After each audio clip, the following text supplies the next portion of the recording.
नमस्कार, आप सभी का बहुत बहुत स्वागत है। मेरा नाम रोबिका लियाकत है और इस वक्त हुंकार शुरू होने को है।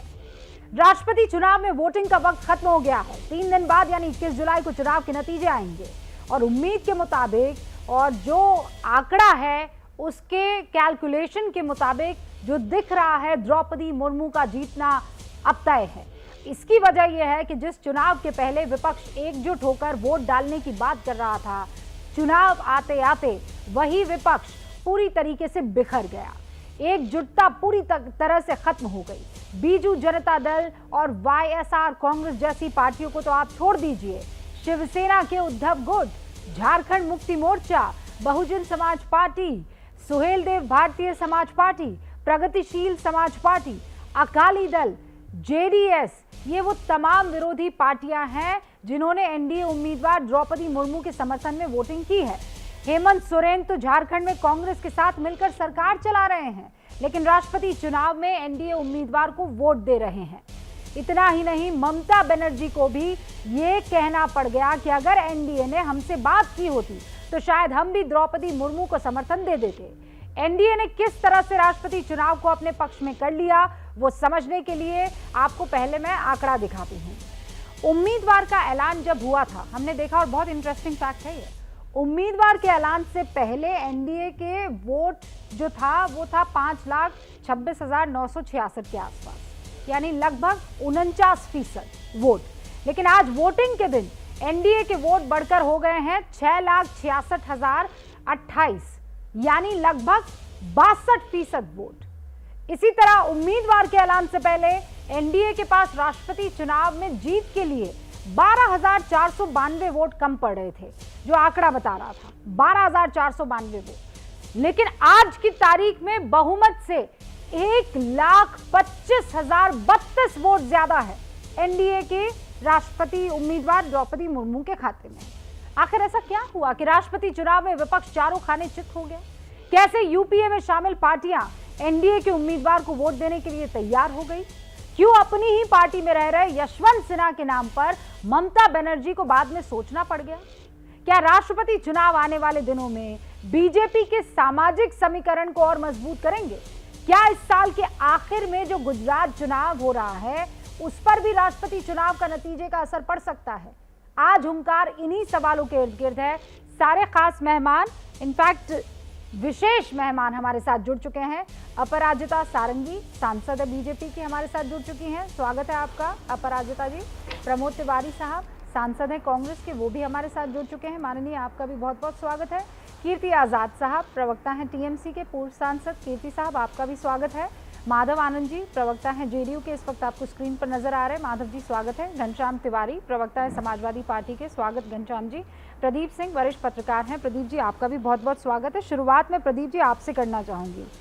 अद्भुत है, आपको पसंद आए कि ना आए, आपकी स्ट्रैटेजी में फिट बैठे कि ना बैठे, हम ऐसा कुछ कर जाएंगे कि आपको हमारे हिसाब से, हमारी लाइन और लेंथ पर बैटिंग हो, वोटिंग हो, बॉलिंग हो, करनी पड़ जाएगी। मुर्मू के केस में तो यही दिख रहा है सर। नहीं रुबिका जी, देखिए, जो चुनाव ये है सत्तारूढ़ दल का, जो भी चुनाव राष्ट्रपति उपराष्ट्रपति का खासतौर से होता है, तो सत्तारूढ़ दल का अगर या सत्तारूढ़ गठबंधन का बहुमत है तो उनकी जीत तय हो। इस मामले में भी लगभग तय था कि जीतेगी। तो द्रौपदी मुर्मू को बनाते या किसी और उम्मीदवार को भी उतारते तो शायद वो भी जीतता। लेकिन ये कहानी हार जीत की नहीं है कि किसका उम्मीदवार जीतेगा, किसका उम्मीदवार हारेगा। ये विपक्ष के बिखराव की कहानी। ये चुनाव बताता है कि विपक्ष में एकता के लिए कोई ऐसा चुंबक, कोई ऐसी गोंद, कोई ऐसा फेविकोल जैसी चीज कोई है ही नहीं। भाई, ये इस लड़ाई को जब शुरू किया, जब, और हमेशा होता है, ये प्रतीकात्मक लड़ाई होती है। विपक्ष जानता है कि हम हार जाएंगे, फिर भी डेमोक्रेसी में जरूरी होता है आप प्रतीकात्मक लड़ाई भी लड़े। और जब प्रतीकात्मक लड़ाई लड़ी जाती है तो किसी वैचारिक आधार पर, इसमें कोई वैचारिक आधार का विमर्श खड़ा करने में विपक्ष कामयाब नहीं हुआ। दूसरा, देश में 10 करोड़ 24 लाख आदिवासी, उन इतने बड़ी आबादी को कोई भी राजनीतिक दल नाराज करने का जोखिम नहीं ले सकता। इसलिए आप देखिए जो यशवंत सिन्हा के समर्थन में अभी तक बने हुए हैं या वोट दे रहे हैं, उनके मन में भी एक एक जो है अफसोस का भाव है कि हमको ऐसा करना चाहिए था क्या? क्या यशवंत सिन्हा के साथ अब तक खड़े रहना चाहिए? प्रदीप जी, ये जो है ये जीतना तो इसीलिए कोई भी उम्मीदवार था वो जीत ही जाता जो सरकार के चलते, मतलब जिसकी सरकार वो उम्मीदवार जीतता है, ये हमेशा से होता हुआ आया है। लेकिन क्या आप परसीव करवाने में कामयाब होते हैं, ये सबसे बड़ी जीत या हार का फैसला तय करते हैं।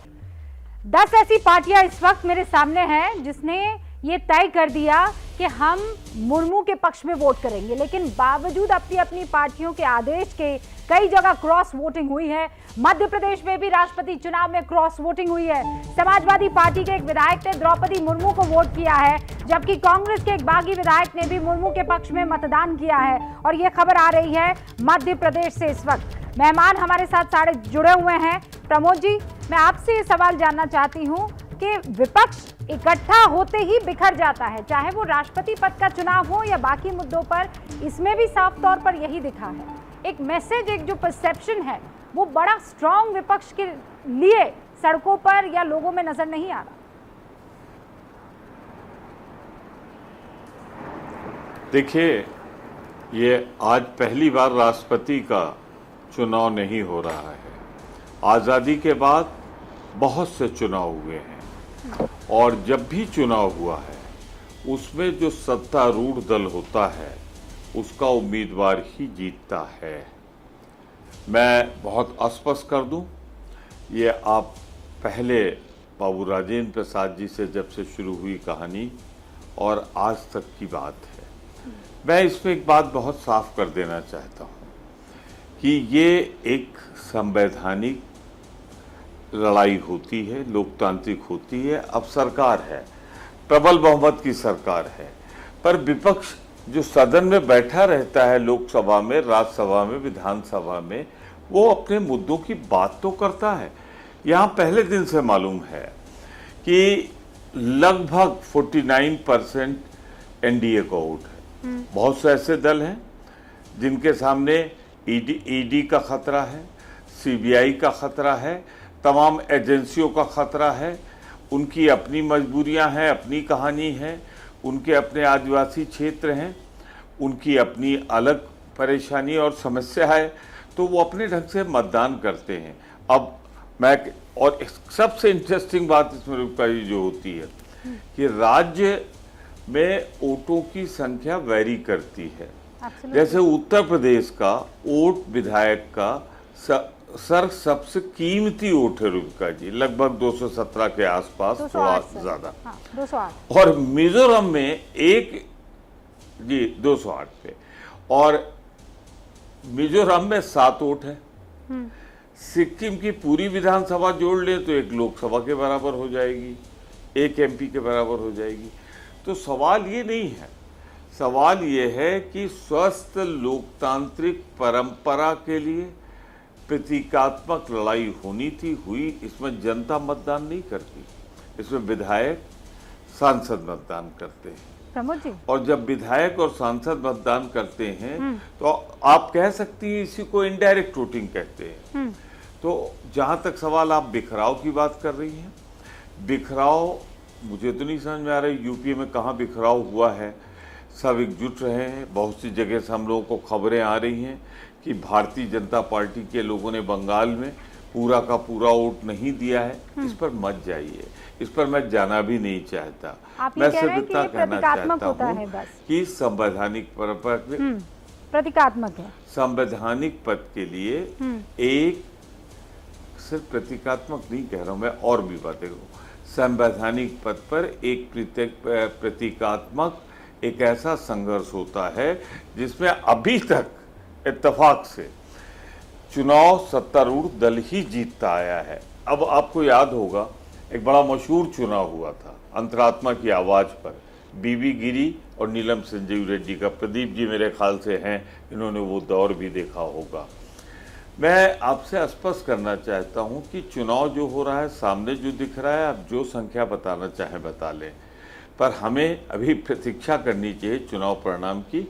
हाँ, मैं ये मानता हूँ कि जो सामने तस्वीर दिख रही है, जो जिस तरह आप जोड़ रही हैं और लोग जोड़ रहे हैं, निश्चित रूप से 49% से एकजुट होकर एनडीए ने उम्मीदवार दिया है। दूसरी तरफ बहुत से छोटे छोटे दल थे जो यूपीए के साथ नहीं है, विपक्ष में हैं, पर सबकी अपनी अपनी कहानी है, अपनी अपनी मजबूरी है। आजकल सबसे मजबूत वोट किसी का है तो ईडी सीबीआई का। आप ईडी और सीबीआई कह रहे हैं, मैं उम्मीदवार के तौर पर जो वोटिंग हो रही है, क्योंकि आपको उस पिच पर ला दिया है, खासकर आदिवासी, पहला महिला आदिवासी चेहरा। मैं वो इसलिए कह रही थी क्योंकि आप ही के साथ सरकार चलाने वाले झारखंड मुक्ति मोर्चा के जितने भी सदस्य हैं वो अब जाएंगे मुर्मू जी को, इनफैक्ट जा चुके हैं मुर्मू जी को वोट करने के लिए। आप कह रहे हैं विपक्ष एकजुट है। एक और बड़ी खबर आपको बता देना चाहती हूँ, इनफैक्ट ये आपकी जानकारी के लिए होना चाहिए। 8 सांसदों ने आज राष्ट्रपति चुनाव में वोटिंग नहीं की है।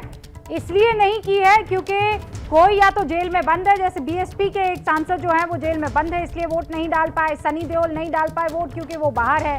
बीएसपी के 2 सांसदों के वोट नहीं पड़े हैं। बीजेपी के 2 सांसदों ने वोट नहीं डाले हैं। माफ कीजिएगा, बीजेपी के 1 सांसद है जिन्होंने वोट नहीं डाला है। शिवसेना के भी 2 सांसदों ने वोटिंग नहीं की है। लेकिन अब वोटिंग खत्म हो गई है राष्ट्रपति चुनाव को लेकर। बीजेपी एआईएमआईएम के 1 सांसद ने भी वोटिंग नहीं की है। सारे मेहमान हमारे साथ जुड़े हुए हैं। अपराजिता जी, आपने सुना इस वक्त प्रमोद तिवारी जी कह रहे थे कि एक सांकेतिक, प्रतीकात्मक और अक्सर देखा गया है, ये हमेशा से देखा गया है कि जिसकी सरकार, राष्ट्रपति उन्हीं के उम्मीदवार के तौर पर साफ तौर पर जीतते हैं क्योंकि उनके पास आंकड़ा ज़्यादा होता है। लेकिन उन्होंने जो महत्वपूर्ण जो टिप्पणी की है, उन्होंने कहा ईडी है, सीबीआई है, बाकी सारी वो संस्थाएं हैं, कहीं ना कहीं खौफ भी काम कर जाता है। आप सबको मेरा नमस्कार। मैं बहुत स्पष्ट शब्दों में कहना चाहूँगी कि हारने के बहुत कारण निकाले जाते हैं और ईडी, सीबीआई यह सब भी महत्वपूर्ण कारण है जो विपक्षी दल ने देना शुरू कर दिया। इसका मतलब है उन्होंने अपनी हार मान ली है।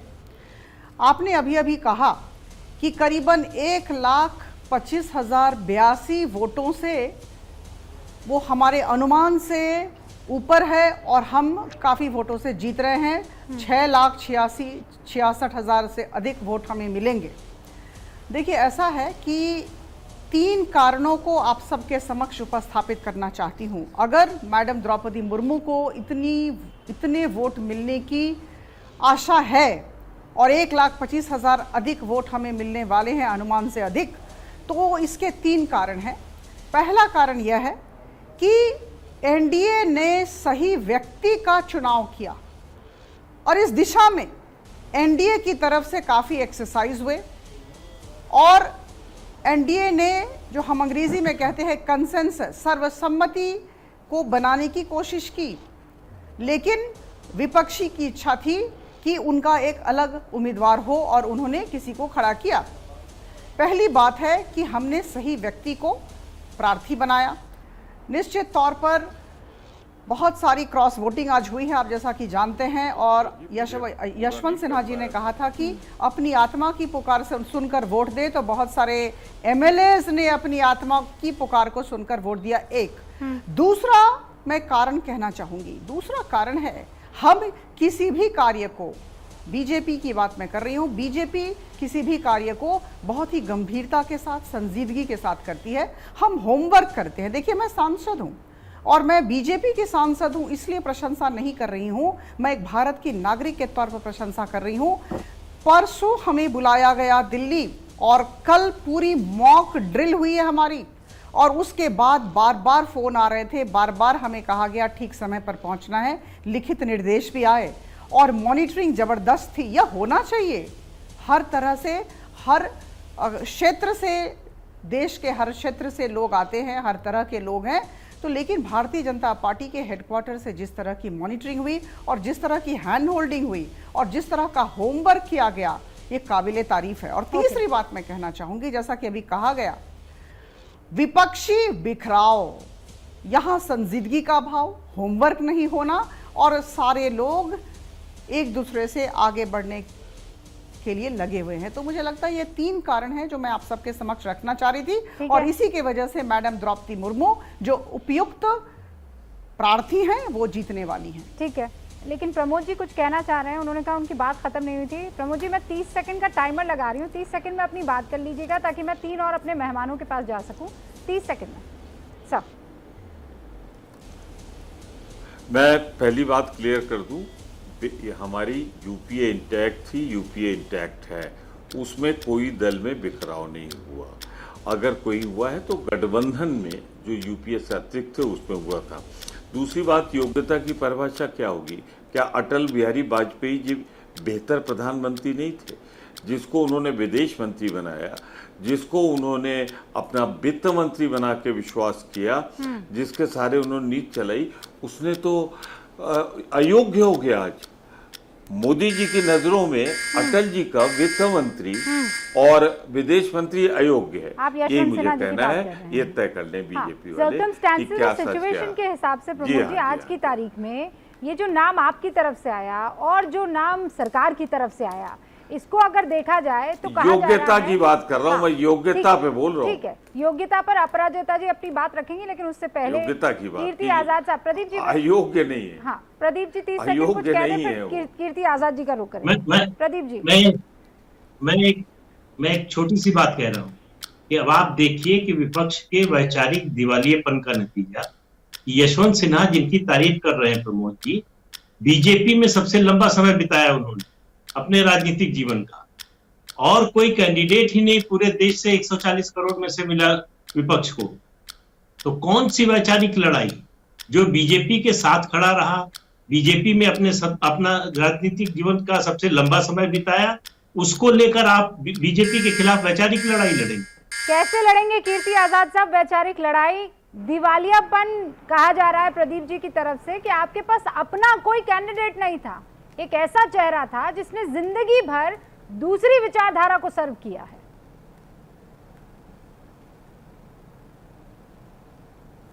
सबसे पहली बात तो मैं एक स्पष्ट कर दूं, अपराजिता जी ने भी कहा और आपने भी कहा कि ममता बनर्जी को सोचना पड़ा बाद में कंसेंसस कैंडिडेट के लिए।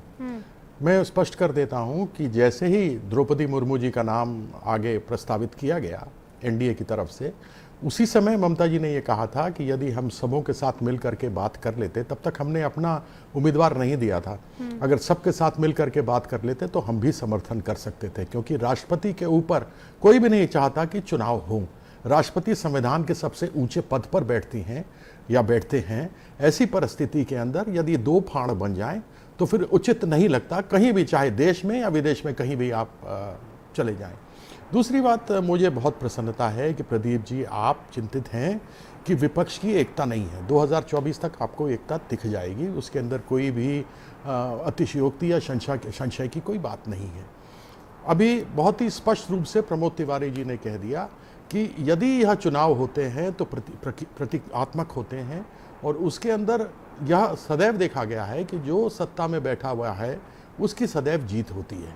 वह आप चाहे शुरू से डॉक्टर राजेंद्र प्रसाद जी से लेकर के आप देखते रहें, लेकिन आपने कुछ जगह पर क्रॉस वोटिंग की बात भी की है।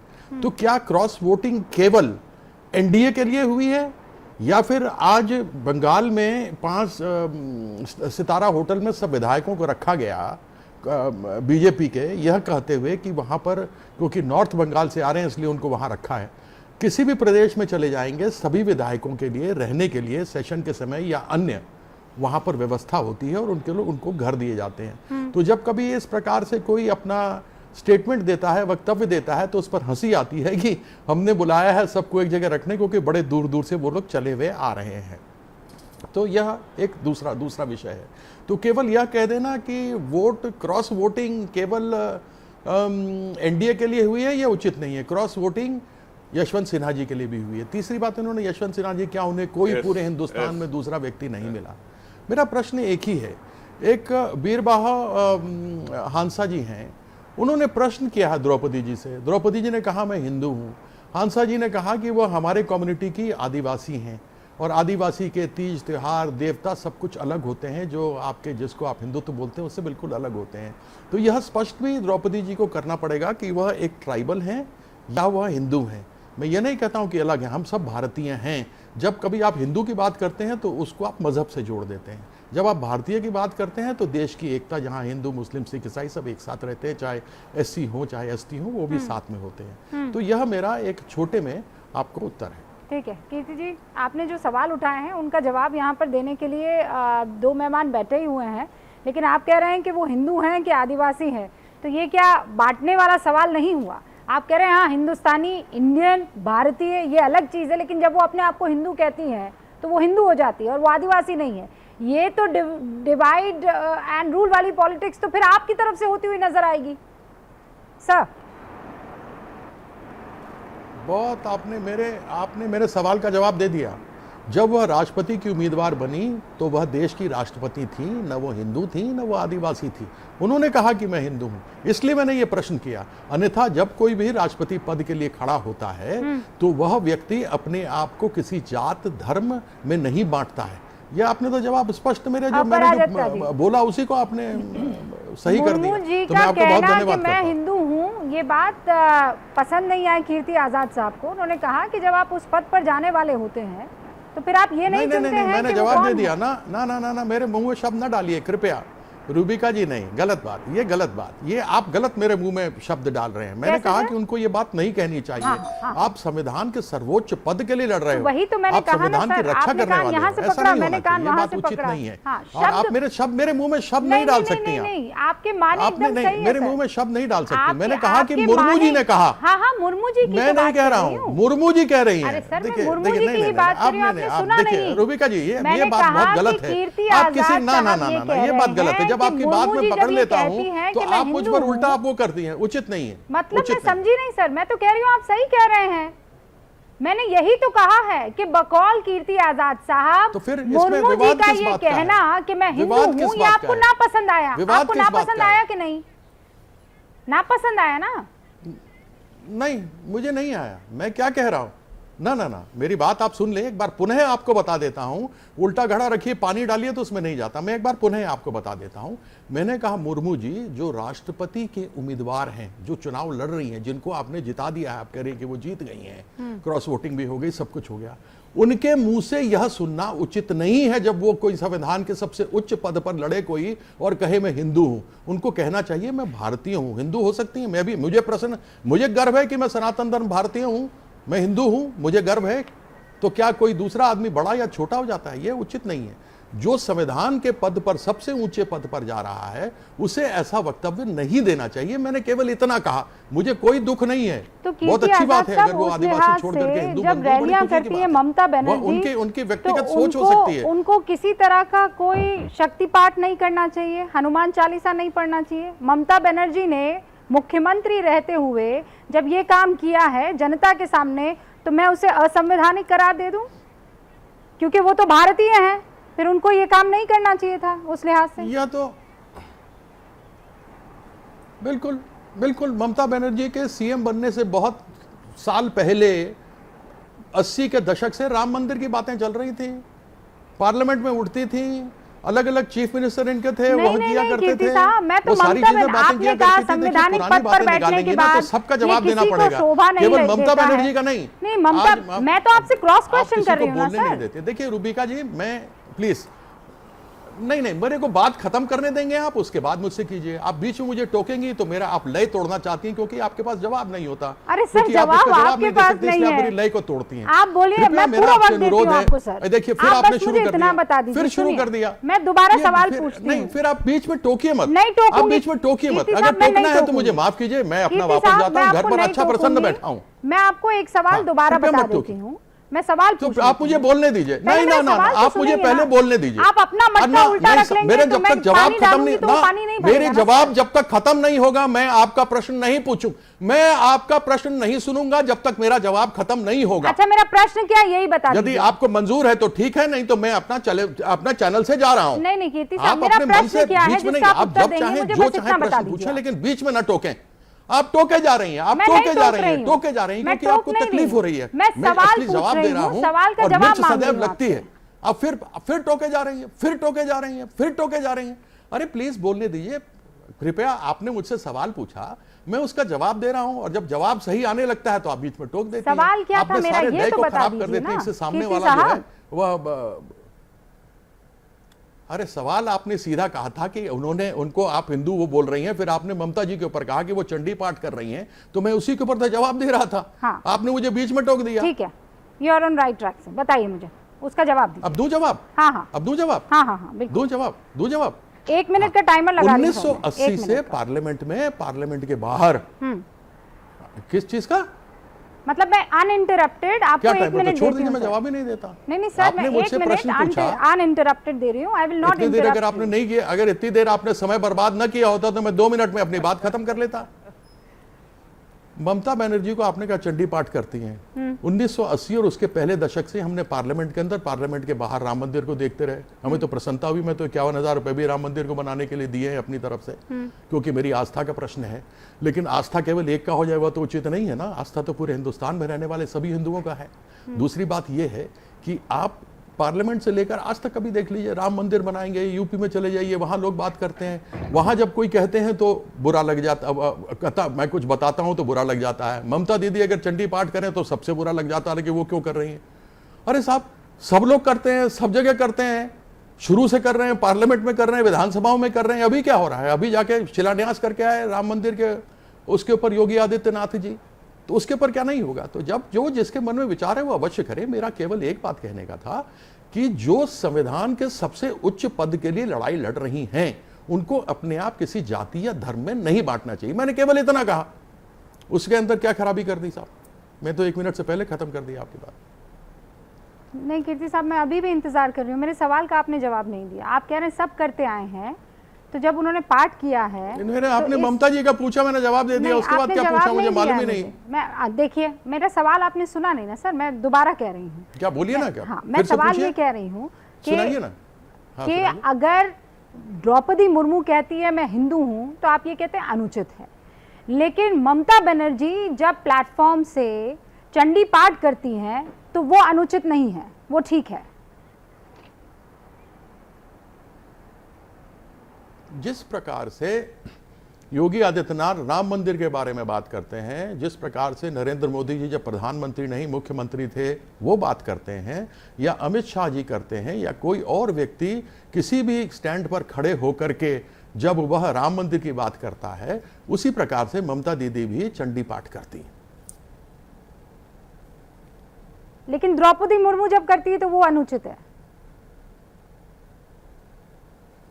ये आपको मैं एक बार नहीं 10 बार बता चुका हूं।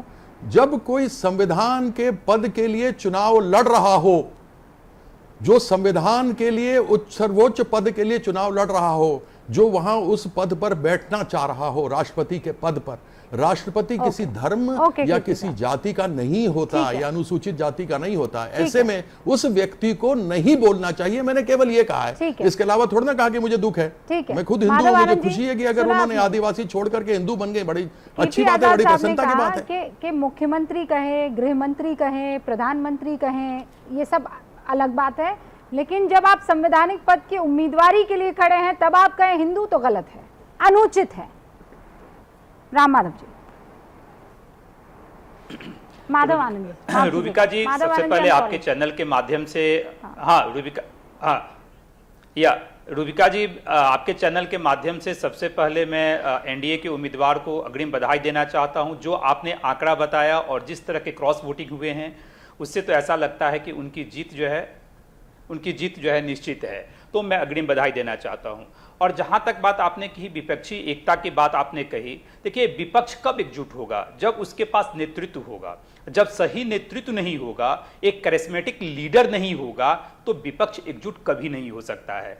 लोकतंत्र में विपक्ष मजबूत हो, ऐसा भारत सरकार यानी एनडीए की सरकार भी चाहती है, हम सब लोग चाहते हैं। लेकिन विपक्ष एकजुट तभी होगा जब उसके पास कोई ऐसा नेता आएगा जो सबको साथ में लेके चलने की उसमें क्षमता हो। अभी विपक्ष नेतृत्व विहीन हो चुका है, विपक्ष में आपस में ही इतनी लड़ाई है। सब 2024 के प्राइम मिनिस्टरियल कैंडिडेट हैं। आप जितने नेता की बात आप कर लीजिए, चाहे अखिलेश यादव की बात कर लीजिए, राहुल जी की बात कर लीजिए, ममता दीदी की बात कर लीजिए, सब कहीं ना कहीं अपने आप को प्राइम मिनिस्टर के कैंडिडेट के रूप में 2024 में देख रही हैं। तो विपक्ष एकजुट कैसे हो पाएगा? विपक्ष कभी एकजुट नहीं हो सकता।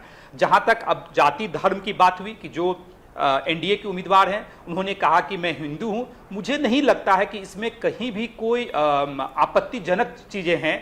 जो हैं उन्होंने बताया। और जाति धर्म एक ऐसा चीज है जो किसी से छिपाया नहीं जा सकता। आप जिस धर्म के होते हैं वो पब्लिक डोमेन में होता है और पूरे भारतवर्ष की जनता जानती है, समझती है कि वो किस जैसे धर्म को मानने वाली है और किस संप्रदाय और किस मजहब से है। तो मुझे कहीं भी नहीं लगता है कि उसमें उन्होंने कुछ आपत्तिजनक ऐसा कुछ कहा है जिसपे ये डिस्कशन भी होना चाहिए। और जिस तरह विपक्ष के लोग में भी देखिए, जब आप सही चुनाव करेंगे, विपक्ष एनडीए के लोगों ने सही चुनाव किया, आम सहमति बनाई गई। हम लोग भी एनडीए के पार्टनर हैं। आदरणीय प्रधानमंत्री जी ने नीतीश कुमार जी से भी बात की, चाहे वो प्रेसिडेंशियल कैंडिडेट की बात हो, चाहे वाइस प्रेसिडेंट सुना होगा उन्होंने क्या कहा कि अगर ये कैंडिडेट पहले अनाउंस कर दिए जाते या मुर्मू के नाम पर आप सब एक साथ एक टेबल पर बैठकर हामी भर देते तो आज ये वक्त नहीं देखना पड़ता या ये टाइम नहीं देखना पड़ता कि देश एक इतिहास देखता हुआ या इतिहास बनता हुआ देखे और दूसरी तरफ यहाँ राजनीतिक विचारधारा की लड़ाई चल रही हो।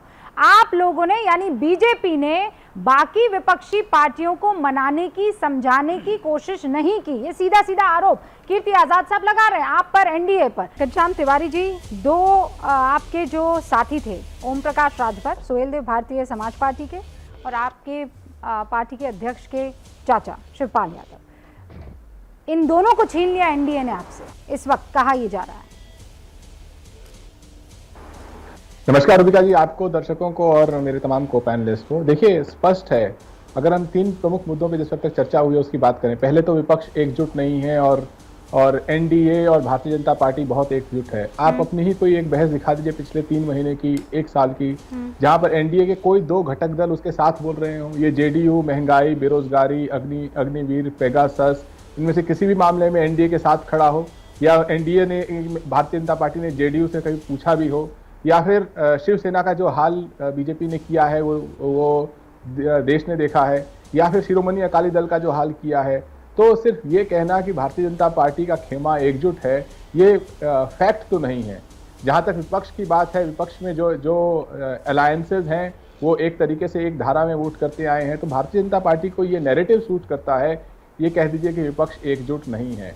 रही बात कि जिस बुनियाद पर ये राष्ट्रपति चुनाव लड़ा गया, ये बात तय है कि राष्ट्रपति चुनाव के लिए देश से 2 मजबूत कैंडिडेट, जिनका काम पूरा देश जानता है, ऐसे लोग उम्मीदवार के रूप में थे और उनके आधार अलग अलग थे। एक तरफ विपक्ष मानता है, आम जनता मानती है कि ये सरकार आम नागरिक को गुमराह करती है, मीडिया जैसे स्तंभ को कमजोर करती है, हमारी संस्थाओं को कमजोर करती है और इसकी लोकतांत्रिक सोच नहीं है। ये किसानों को भी धोखा दे सकती है, नौजवानों को भी धोखा दे सकती है। सबका साथ सबका विश्वास कहते हुए आम आदमी के घर में नफरत की तेजाब छोड़ सकती है। ये प्रतिदिन हिंदू मुस्लिम बहस करवा करके लोगों के अंदर गुस्सा पैदा करती है। ये आम आदमी मानता है, मैं मानता हूं, विपक्ष मानता है। और यशवंत सिन्हा जी इसके खिलाफ लगातार लड़ते रहे हैं। जब ये सरकार किसानों की तपस्या, जब प्रधानमंत्री कह रहे थे उनकी तपस्या में कोई कमी रह गई थी, यशवंत सिन्हा जी की तपस्या में कोई कमी नहीं थी। वो लगातार किसानों के लिए यात्रा कर रहे थे, किसानों से बात कर रहे थे। तो इसलिए ये सरकार का कहना, ये चुनाव सिर्फ एक उम्मीदवार बनाम उम्मीदवार है नहीं, ये 2 विचारधाराओं की लड़ाई है कि इस देश में लोकतंत्र मजबूत होना चाहिए या कमजोर होना चाहिए। और भारतीय जनता पार्टी, आपने जो कुछ कड़े सवाल पूछे हैं, अपराजिता जी उनका जवाब देंगी। अपराजिता जी, सुना आपने, घनश्याम तिवारी ये कह रहे हैं कि आप एक नैरेटिव बिल्ड करने की कोशिश कर रहे हैं कि यूपीए में टूट आ चुकी है, जबकि ऐसा है नहीं। दूसरा, हर किसी को ये लगता है कि आप मजबूर कर देते हैं सामने वाले को वोट करने के लिए। कोई विपक्ष की तरफ से कहा जा रहा है, आपने सुन ही लिया, कि जेडीयू कौन से मुद्दे पर आपके साथ अभी पिछले कुछ मुद्दों पर था, ये राष्ट्रपति चुनाव छोड़ दिया जाए तो? देखिए, हम कम बोलते हैं, हमारा स्कोर बोर्ड बोलता है। लगातार चुनाव होते जा रहे हैं और हर एक चुनाव का नतीजा 135 करोड़ लोगों के समक्ष है। संसद के भीतर किसी भी विषय को तर्क और तथ्य के साथ रखने की काबिलियत सारे विपक्षी दलों के नेताओं में नहीं है। मैं कह दूं, संसद और सड़क में फर्क होता है। सड़क में आप हंगामा कर सकते हैं, लेकिन संसद के अंदर अगर आपको अपनी बातों को सही ढंग से रखना है तो तर्क और तथ्य होने चाहिए, जो कहीं नजर नहीं आते हैं। और तीसरी बात मैं कह दूं, आज जितनी क्रॉस वोटिंग हुई वो क्यों हुई, ऐसा क्यों दिया गया करने? मुझे लगता है कहीं ना कहीं मॉनिटरिंग की कमी थी, कहीं ना कहीं ट्रेनिंग जो देनी थी नहीं दी गई, या फिर कहीं ना कहीं नेतृत्व ने जो इंस्ट्रक्शंस दिए, जो निर्देश दिए, उस पर विश्वास नहीं था। श्री यशवंत सिन्हा जी ने कहा आत्मा की बात सुनना जब वोट देना। तो कुछ एमएलएज ने, मैं उड़ीसा से आती हूं जहां से द्रौपदी मुर्मू जी आती हैं, उड़ीसा के एक एमएलए ने भी क्रॉस वोटिंग की है। हम सब जानते हैं कि उत्तर प्रदेश में भी एक एसपी एमएलए ने क्रॉस वोटिंग की है। तो उन लोगों ने अपने अपने अपने हृदय की बात सुनी, अपनी आत्मा की बात सुनी। तो मेरा कहना यह है कि जो जीता वही सिकंदर। हम अपने काम को बड़ी गंभीरता के साथ लेते हैं। हमारा स्कोर बोर्ड आप देखें, नहीं थी। प्रमोद जी ने बिल्कुल शुरू में इस बात का जिक्र कर दिया कि आपके पास एक मॉनिटरिंग करने के लिए ईडी और बाकी दूसरी संस्थाएं हैं। ये आरोप आप पर शुरू में एकदम लगाया था। बिल्कुल नहीं, देखिए ये समझ नहीं आप, नहीं, दे आर इन्वेस्टिगेटिंग एजेंसीज। अरे भाई, मॉनिटरिंग अलग चीज होती है। मॉनिटरिंग होती है अगर बीजेपी हेडक्वार्टर से सारे लोगों को ट्रेनिंग दी जाती है, उसके बाद बार बार पूछा जाता है कि आप मतदान के लिए गए या नहीं। इस मॉनिटरिंग की बात मैं कर रही हूँ, मैं इन्वेस्टिगेशन और इंक्वायरी की बात नहीं कर री, वो अलग चीज है। तो संवैधानिक संस्था है, उनके बारे में हम बात न करें तो बेहतर है। अपराजिता जी जो कह रही हैं, अभी ऐसी बात है कि अपराजिता जी जहां तक मैं पहले इस मुद्दे पर श्रीमती द्रौपदी मुर्मू जी का सवाल है, मैं कह दूं। हाँ, अपराजिता जी एक सेकंड। प्रमोद जी सुना आपने? मैंने बिल्कुल सुन लिया, और सुनकर मैं सिर्फ बड़ी मुश्किल से अपनी हंसी रोक पा रहा हूं कि आज की सरकार में ईडी और सीबीआई का दुरुपयोग नहीं हो पा रहा है। सुप्रीम कोर्ट ने अभी क्या कहा है ये सबने सुन लिया है। तो मेहरबानी करके सुप्रीम कोर्ट जो कह चुका है उसे मैं दोहराऊं, उससे कोई फायदा नहीं। पर एक बात जरूर मैं कहना चाहता हूँ, प्रदीप जी यहाँ पर राजनीतिक विश्लेषक के तौर पर आते हैं। उन्होंने कहा कि विपक्ष का ये दिवालियापन है कि यशवंत सिन्हा की तारीफ की जा रही है। मैंने जो कहा था, दोनों का सीक्वेंस जोड़ लीजिए। दोनों भाजपा है, एक अटल जी की भाजपा और एक मोदी जी की भाजपा। अटल जी की भाजपा में जो आदमी इतना योग्य रहा हो कि 4 महत्वपूर्ण मंत्रालय होते हैं, विदेश मंत्रालय और वित्त मंत्रालय, उसमें से 2 हैं, वो दोनों जिस पद पे रहा उसकी योग्यता पे सवाल न उठाएं मेहरबानी करके। दूसरा, हमारा वैचारिक दिवालियापन के हमने विरोध पक्ष की सहमत से किया। गिनती ऐसी है कि अगर कहीं से नाम आएगा, योग्य होगा तो हम स्वीकार करेंगे। पर जरा मुझे बता दें मेहरबानी करके कि शिवसेना का जो मुख्यमंत्री आपने स्वीकार किया है, कल तक आपके स्तुतिगान करने में सिंधे साहब सबसे आगे थे। जिस तरह की चुभती हुई बातें वो कहते थे, उद्धव ठाकरे भी नहीं कह पाते थे। और आपने, मैं आपके लिए नहीं कह रहा हूं क्योंकि आप हैं इंडिपेंडेंट राजनीतिक विश्लेषक, मैं बीजेपी के लिए कह रहा हूं कि आज उन्हें बेचारे देवेंद्र फडणवीस अपने कपड़े उपड़े धुलवा के, क्रीज यूज करा के तैयार होके पहुंचे, मिठाई खा के पहुंचे, और वहां उनको मुख्यमंत्री बना दिया। आसाम में जो भाजपा के लिए मरते जीते रहे, आपने उन्हें नहीं बनाया, आपने कांग्रेस से ले जाके बना दिया। देखिए, लीक से हटकर बात कर रहे हैं, बात कुछ हो रही है, कह कुछ रहे हैं।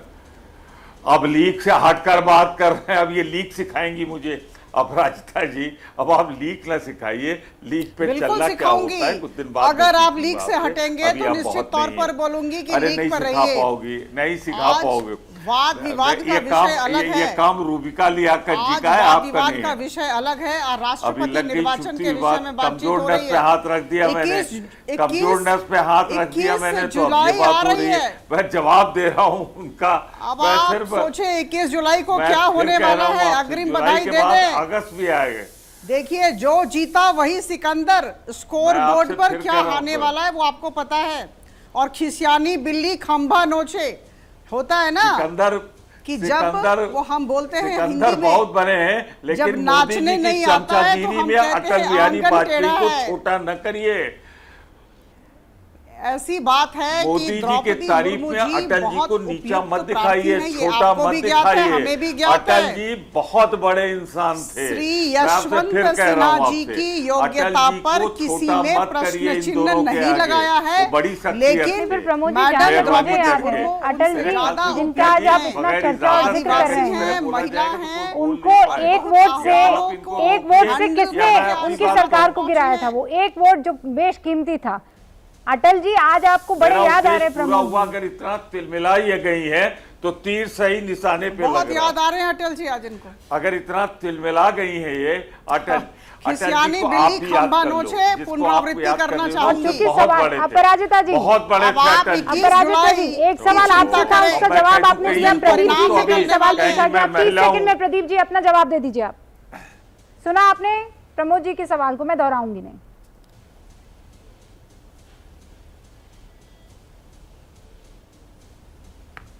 नहीं, प्रमोद जी के सवाल का ही जवाब दे रहा हूं।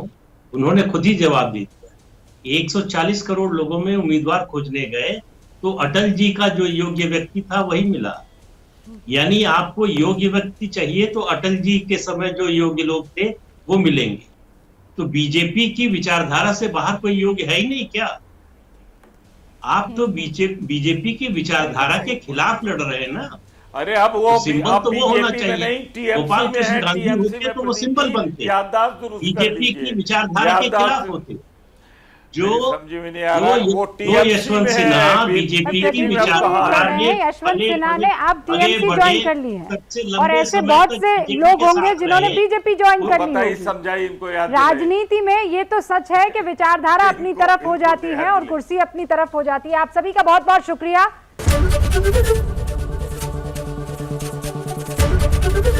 एबीपी न्यूज आपको रखे आगे।